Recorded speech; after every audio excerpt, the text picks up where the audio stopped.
This administration, you and President Biden, funded the October 7th attacks by flowing $100 billion to a homicidal, genocidal regime that funded those attacks. That statement is profoundly wrong. Why? Senator Cruz. Thank you, Mr. Chairman. Senator. Mr. Secretary, you have presided over the worst foreign policy disaster of modern times.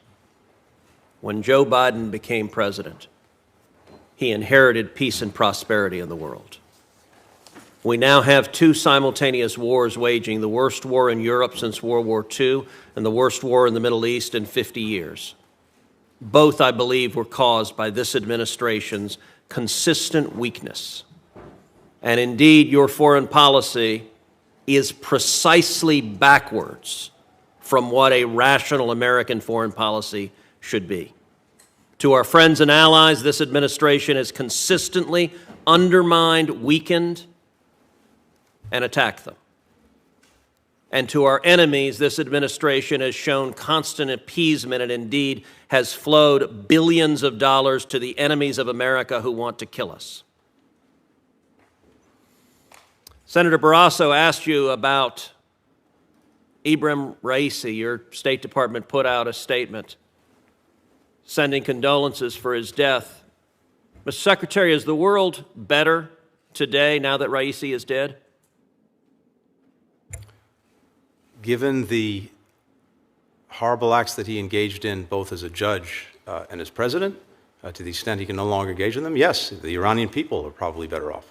You didn't say that in your statement, did you? I believe that we did.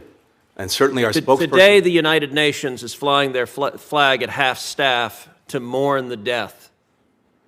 Would you agree that it is utterly disgraceful for the United Nations to be mourning the deaths of the butcher of Tehran? We're certainly not mourning his death. As I said, we expressed... Would you agree it's disgraceful for the UN to be? I'll look at what they've done. We certainly would not do that.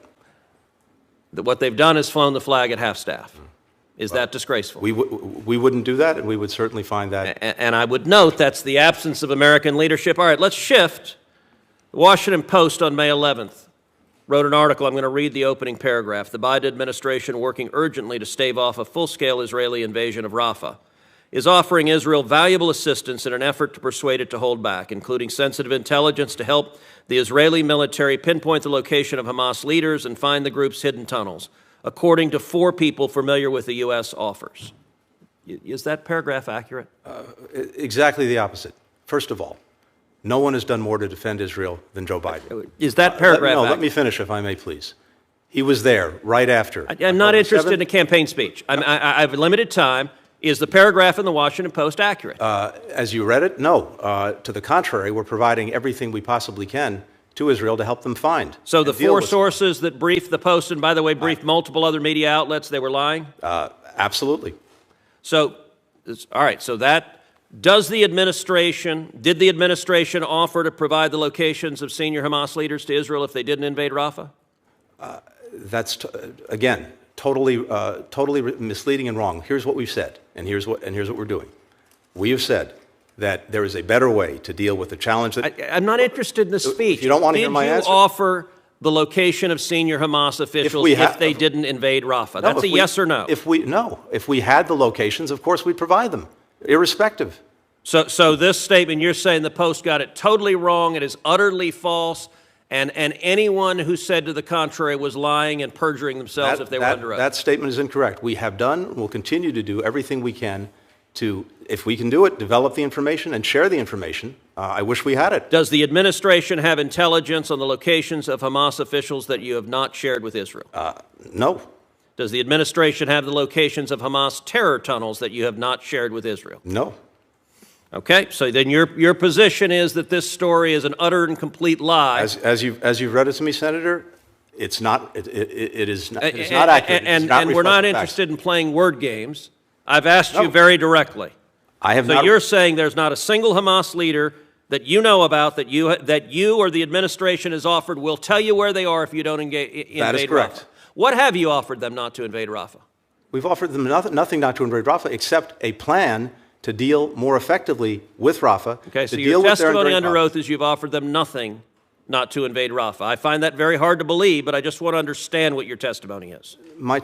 I'll be very clear. We have told them, we've been engaged in a long conversation with them about the most effective way to deal with the problem we agree must be dealt with. They are quite aware you disagree with their plan to kill the Hamas terrorists, because you and the president have vocally said it. And to be clear, your State Department on the morning of October 7th sent out a tweet telling Israel not to engage in military retaliation. I called you out at 3 in the morning, and you deleted that tweet. The next day, you personally on October 8th sent a tweet saying you had spoken with the Turkish foreign minister and Israel should not retaliate. From the very beginning, the Biden administration has consistently at every stage told Israel, and by the way, when I called your tweet out, you deleted it again. At every stage, you have been telling Israel, do not kill the terrorists, and that has been from day one. Senator, I was in Israel 5 days after October 7th. I've been there 7 times since. No one, starting with President Biden, has done more to make sure they have what they need to defend themselves from Hamas, to deal with the threat that Hamas poses. With all due respect, that is ludicrous. That is ludicrous. Why have you cut off weapons to Israel then? We have not cut off weapons to Israel. In fact, as you know well, starting many years ago, President Biden was at the heart of the MOU that led to Israel having a 10-year guaranteed supply of assistance. When you became Secretary of State, how much oil was Iran selling a day? I'll have to come back to you on any numbers. I don't have the numbers. You don't know. It doesn't surprise me you don't know. It was about 300,000. How much oil is Iran selling today? We've applied sanctions against more than 200 entities that are engaged in petrochemicals. How much oil? You can tell me. I'm sure. Don't filibuster. Sure you know. I'm not filibustering. How much oil are they selling today? Do you know? You tell me. Apparently you don't know. So you don't know how much they were selling. It was 300,000. Today they're selling about 2 million barrels a day. Let me ask you. And given the sanctions, given the export controls, given the other controls we put on, the cost of doing that, the evasion that they have to engage in, which we're trying to cut off. They've made about $80 billion. Let me ask you another question. I'm running out of time, so I'm not interested in speeches. Let me ask you this. How many Ghost Fleet ships did Iran have in November 2020? We have sanctioned more than 200 It's a question. of those. I'm not. How many did they have? The total number, I can't tell you what it had in 2021. I'll come back to you with that, but we have... the number was about 70. Yeah, how many do they have today? We blocked about 50 of them. Okay, let's see how effective you are. How many do they have today? As I said, we blocked about 50 of them. How many do they have today? You tell me, I'm sure you... They have about over 400. Look, this administration desperately wants a new Iran deal. You have been showering cash on Iran from day one. And understand, the $6 billion you were asked about is the tip of the iceberg. By refusing to enforce oil sanctions, we have seen Iran's oil sales go from 300,000 barrels a day when you got into office to over 2 million barrels a day today. That's $80 billion. 90% of Hamas's funding comes from Iran in a very real sense. This administration, you and President Biden, funded the October 7th attacks by flowing $100 billion to a homicidal, genocidal regime that funded those attacks. That statement is profoundly wrong. Why? I'm not even going to humor it. I think it's a disgraceful statement. Why? We have gone at Iran repeatedly with more than 600 sanctions applied against different persons. Then why are they selling 2 million barrels a day as compared to 300,000? They are working hard to do what they can to get around the sanctions. So just the prior administration had tools you didn't have, they were more effective, or maybe they just weren't desperate to cut a deal with Iran. And we continue every single day to go at them. You are refusing to address the facts. I'm not. Then why are they selling 2 million barrels a day? Because they're determined to try to do that. We're determined to cut them off. They weren't determined when Trump was president? They were determined. And, of course, unfortunately, we also had their nuclear program in a box. No fissile material being produced. Okay, you're not answering the question. You're filibustering another topic. Senator Cruz, you get the last word. You get the last word. You funded our enemies and you undermine our friends, and the world is much, much more dangerous as a result, and Americans are at greater jeopardy because of it. Yep. Senator Merkley. Well, thank you, Mr. Chairman, and thank you, Mr. Secretary. I applaud your and the President's efforts to condemn Hamas's invasion on October 7th, to secure a ceasefire, and to secure the release of hostages. President Biden has also recognized, however, that the campaign carried out by the Netanyahu government in Gaza has included what the President's called indiscriminate bombing, resulted in a massive number of civilian casualties. The NSM-20 report concluded, and I quote, "Given Israel's significant reliance on U.S.-made defense articles, it's reasonable to assess that Israel has used U.S.-provided weapons in instances inconsistent with international humanitarian law."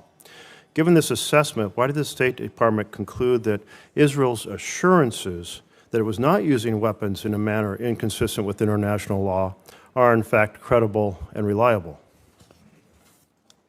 Thank you, Senator.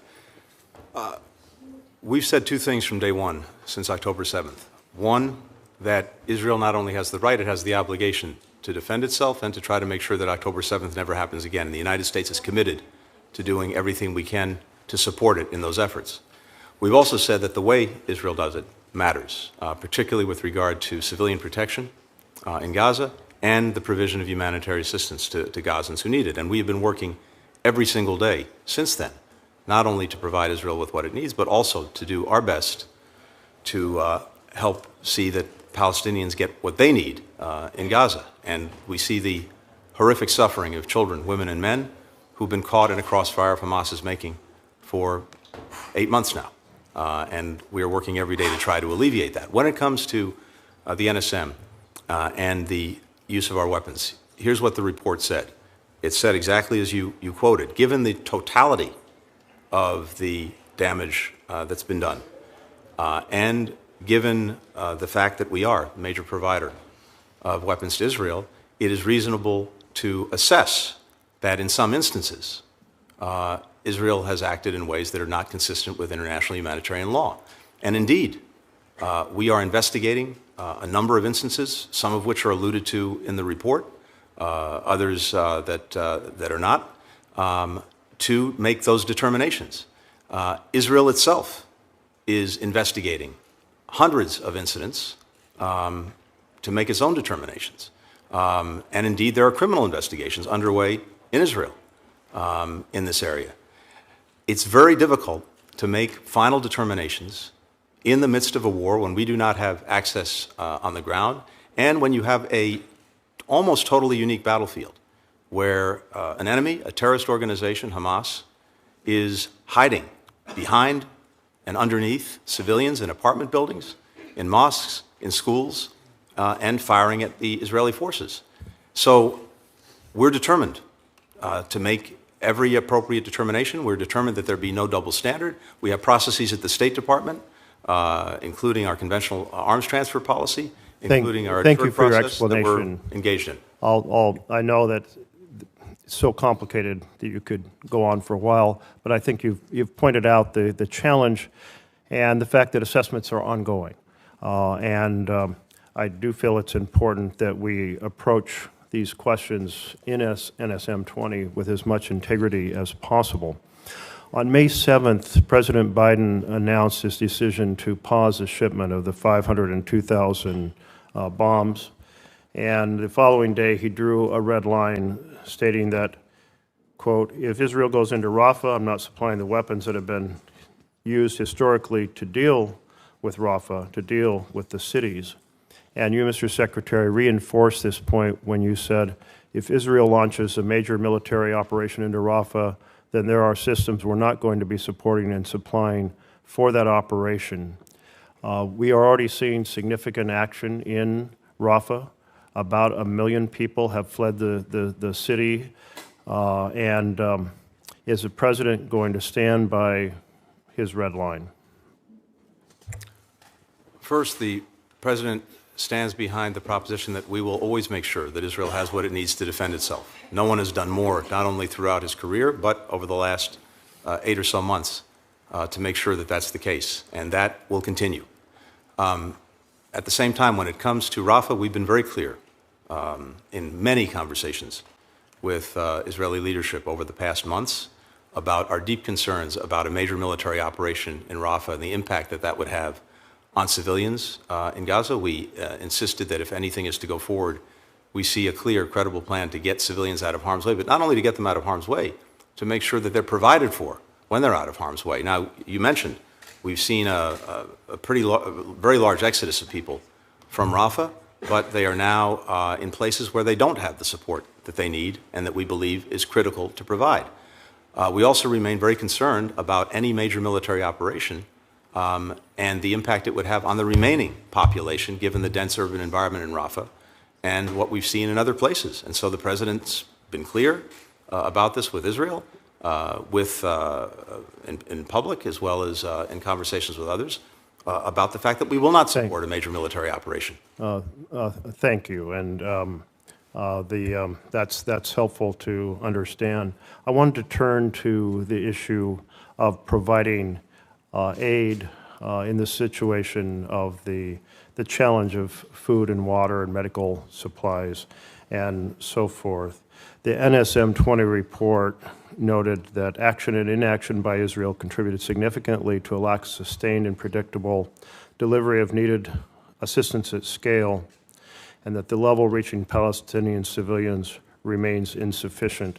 Insufficient is a very polite way, given that we now have what Cindy McCain has described as full-blown famine in the north, and we're all very aware of the highly stressed conditions in the south as well. As a result of the restrictions that Israel has had in place, we have been urging them, you all have been urging them, and I applaud that, to open more gates, to have a more systematic inspection process so far more trucks per day can get in, to make sure that once the trucks are through the gate, that they can actually get to the warehouses without being attacked or so forth.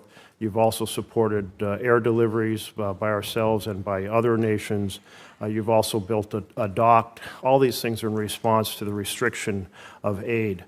And thus, I was somewhat puzzled that the report concludes we do not assess that the Israeli government is prohibiting or otherwise restricting the transport and delivery of U.S. humanitarian assistance. Because it seems like all those actions we're taking, the urging of Israel to do more, and all the other air delivery and docks and so forth are all a response to the restrictions preventing sufficient aid to get in and creating famine conditions affecting a couple million people. If you could respond briefly. Yes. First, Senator, there is no doubt that the people of Gaza, children, women, men, are experiencing an acute humanitarian crisis. And food, water, medicine, shelter, all of these things are in severe short supply. And we've been working every single day as well since October 7th to try to make sure that they could get what they need. And we have impressed upon Israel time and again the imperative of really bringing a determined focus to this, not making it an afterthought in the conduct of the war against Hamas, but an absolute priority. They've taken steps over these many months to open access points, going back to October, to have aid go in, but it has not been sufficient by far to meet the need. We saw much more significant progress over the last month or 6 weeks, particularly in the wake of a phone call between President Biden and Prime Minister Netanyahu in early April, where we saw more access points opening. We saw a land route from Jordan being activated. We saw openings in the north, which was critical because aid to North Gaza was particularly deficient. That's improved. But now we've seen, unfortunately, the reverse.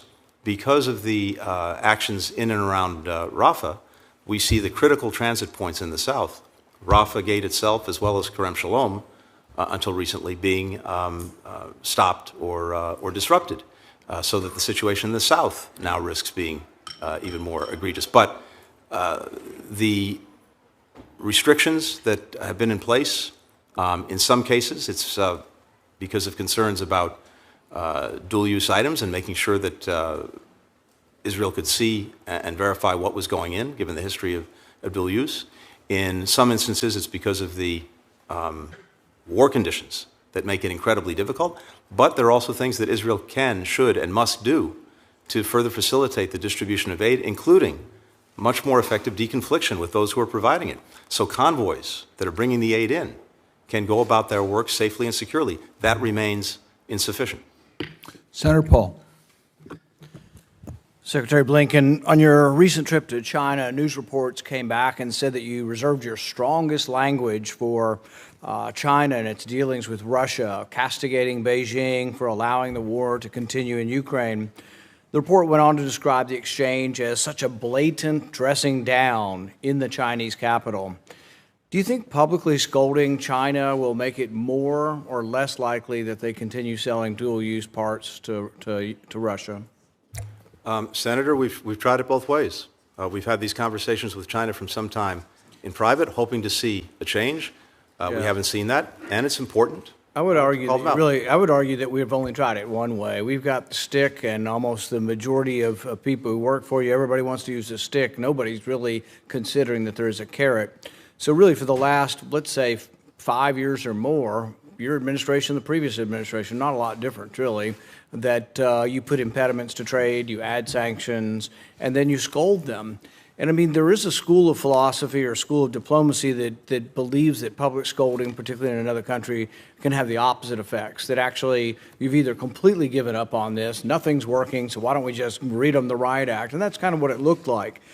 Yellen was also there recently, and she's described and told the Chinese government how it should run its economy, what sectors of its economy that they should or should not subsidize, and told them as well who they can conduct business with.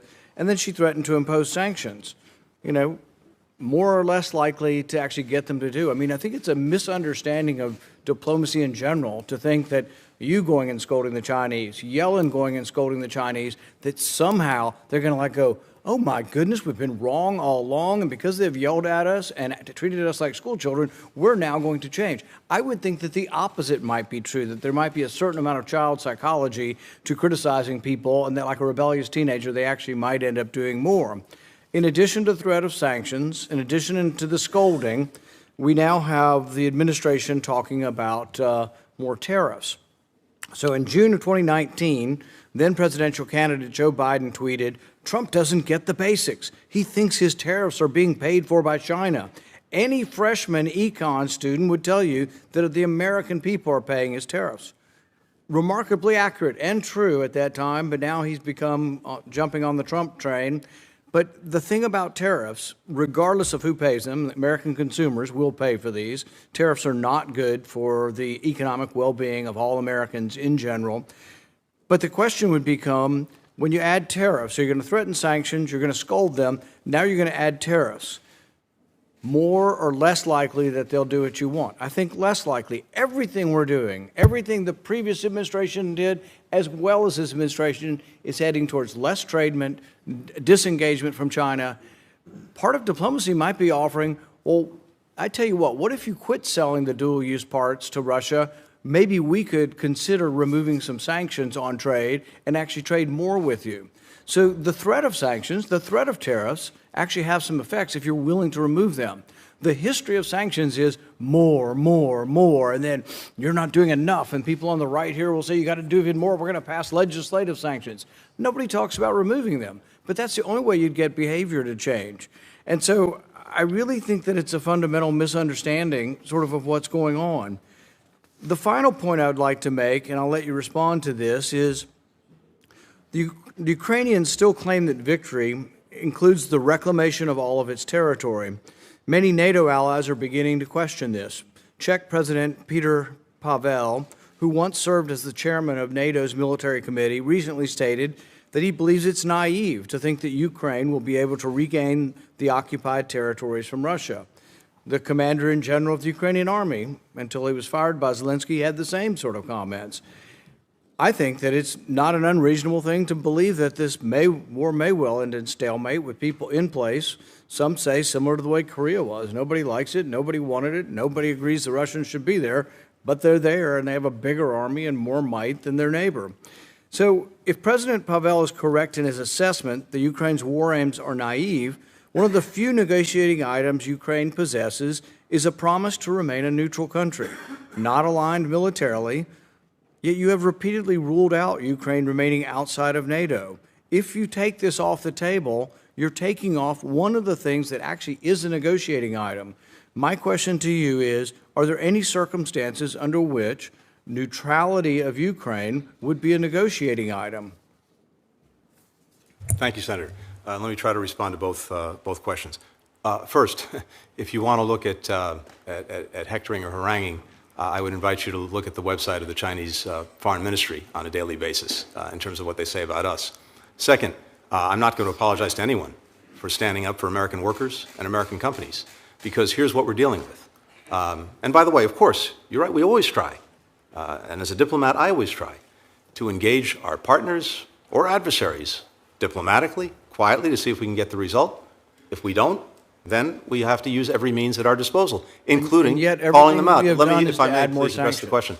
So on this, what we've seen and what we're seeing now, and this goes to the tariff question, is China very deliberately using overcapacity in critical sectors to export its way out of its current economic troubles, and to do that in a way that undercuts and indeed could gut our own workers and industries. All of that is true, but my question to you is there an offer ever that you would undo things in exchange for behavior? Of course, and that goes... So you want to argue tariffs are good and sanctions are good. Yeah. The offer would have to be to say to the government, quietly or otherwise, that we would be willing to go in the opposite direction. Of course. There's no public, I hear no public discussion, not from Congress and not from anyone in the administration. Senator, we would undo this if this. Senator, on their own terms, it's clear that if the conduct that we object to and that risks terrible damage to our workers, to our communities, to our companies, if they change that conduct, of course. Did you specifically discuss not having tariffs or undoing sanctions in exchange for the Chinese to quit selling dual-use parts to Russia? In the context, sure, if their companies don't engage in that practice, we're not going to sanction them. I didn't hear any public statements of that. Did you make private statements to President Xi that you would undo trade sanctions and not put on tariffs in exchange for better behavior towards Russia? By definition, if they don't engage in the conduct that we object to, then we're not going to be using those tariffs or using those sanctions. But this sounds like me drawing this out of you. It doesn't sound to me like this is the kind of diplomacy that's occurring. If you want it to occur, you have to have a little different conception of you've got the stick.